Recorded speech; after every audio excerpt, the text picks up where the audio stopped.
எல்லா வளங்களும் பொருந்திய நாடு அயோத்தியாபுரி வட்டணம். சரி, இந்த அயோத்தியாபுரி வட்டணத்தை யார் ஆண்டு வருகின்றார்?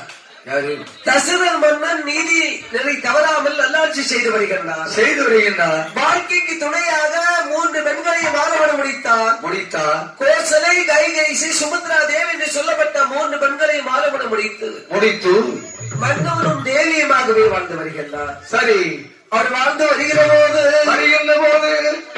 எல்லா செல்வங்களும் இருக்கிறது, குழந்தை இல்லை. முத்திரை சந்தனம் இல்லாத குறையாலே மணியாளவள் மன்னனுடைய இடத்தில் உடைக்கின்றார்.